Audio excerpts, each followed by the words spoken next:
أعوذ بالله من الشيطان الرجيم. بسم الله الرحمن الرحيم. والذين يتوفون منكم ويذرون أزواجا يتربصن بأنفسهن 4 أشهر وعشرا فإذا بلغن أجلهن فلا جناح عليكم فيما فعلنا في أنفسهن بالمعروف والله بما تعملون خبير. نن زمنګ د بیان موضوع ده ښځه به د خاوند په مرګ 4 میاشتې او 10 شپې غم کوي. چې کله د یوې ښځې خاوند مړ شي نو دا ښځه به 4 میاشتې او 10 ورځې غم کوي. یعنی دغه موده به دا د بل خاوند سره کویدن او واده نه کوي. سرسړه زیب زینت ډول سینګار به نه کوي. د خاوند د کور نه به بې د سخت ضرورت نه وځي.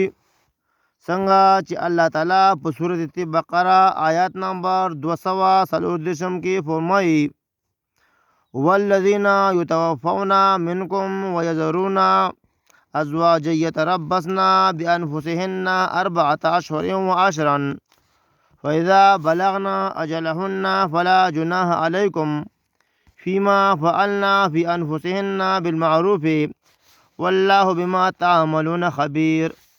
او هغه کسان چې مړه کړی شوي دي ستاسو نه او پرېږدي بیبیانې انتظار دې کوي په خپلو ځانونو باندې 4 میاشتې او 10 ورځې.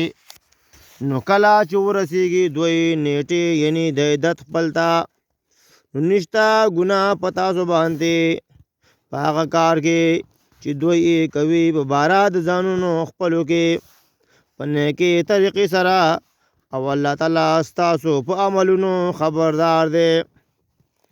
معلومه شوه چې دا ښځه به د خپل خاوند د وفات نه پس 4 میاشتې او 10 ورځې پورې د بل چا سره نکاح نه کوي. په یو حدیث کې راځي چې حدیث د مسلم شریف دی چې ترجمه یې دا ده.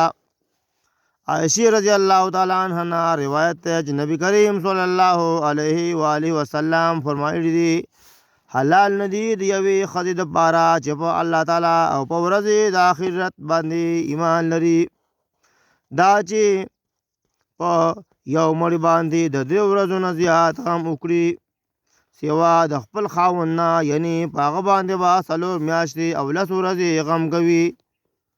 د غم مطلب دا هم دی چې د سرسړه یعنی زیب زینت ډول سنگار به نه کوي.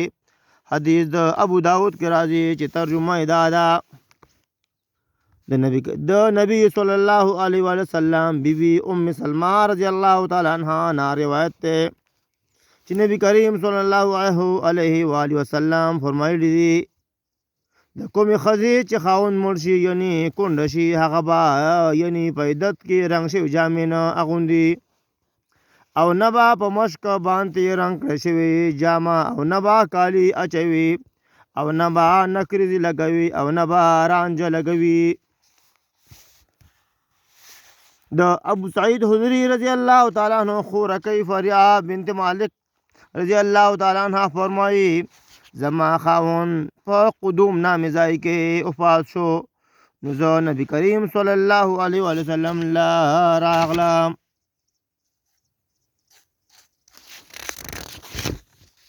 ورته مې وویل چې زمونږ کور لرې دی یعنی ما ته اجازت راکړه چې زه خاندان خواته لاړه شم.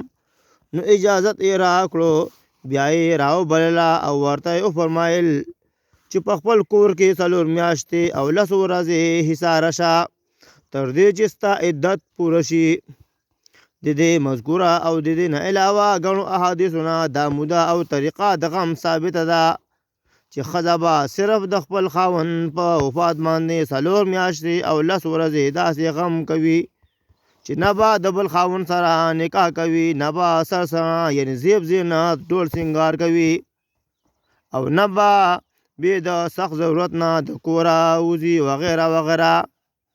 بعضې خلک وایي چې زنانه به د غم په دې ورځو کې یو خاص قسم لباس استعمالوي لکه تور رنګې یا سپین رنګې، دغه شان د کوټې چت ته به نه خیږي او نه به د سپوږمۍ په رڼا کې ګرځي. نو دا ټولې خبرې بې دلیله او کمزوري دي. صرف دومره ده چې بې ضرورته به د کور نه وځي او نه به ډول او سینګار کوي. الله تعالی دې موږ د قرآن او د احادیث په لاره روان کړي. السلام علیکم ورحمت الله وبرکاتہ.